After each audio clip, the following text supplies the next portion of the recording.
इंदापूर तालुक्यातील बेलवाडी येथे संत तुकाराम महाराजांच्या पालखी सोहळ्यातील पहिला रिंगण सोहळा भक्तिमय वातावरणात संपन्न झाला। संत तुकाराम महाराजांची पालखी रिंगणात येताच वातावरण भारावून गेले होते।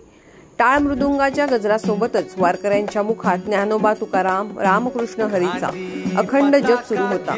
एकीकडे अभंग गायन तर दुसरीकडे ढोल ताशांचे सूर आणि त्याचवेळी रिंगणात वारकऱ्यांची परिक्रमा असा सामूहिकतेचा अप्रतिम संगम दिसून आला। पारंपरिक पोशाखातील वारकरी, पायात माती, ओठांवर विठ्ठलाचे नाम आणि अंतःकरणात भक्तीचा झरा वाहणारे हे क्षण रिंगणात पावलोपावली दिसून येत होते। बेलवाडी ग्रामस्थांनी आणि स्थानिक संस्थांनी या सोहळ्याचे सुयोग्य नियोजन केले होते। रिंगणासाठी स्वतंत्र मैदानाची व्यवस्था, पिण्याच्या पाण्याची सोय, वैद्यकीय मदत केंद्रे, सुरक्षा व्यवस्था, स्वयंसेवकांची तैनात इत्यादी गोष्टींमुळे कोणतीही अडचण न येता हा सोहळा पार पडला। सुरक्षितता आणि स्वच्छतेचा आग्रह राखत रिंगणाला आलेल्या हजारो वारकऱ्यांनी संयम दाखवला।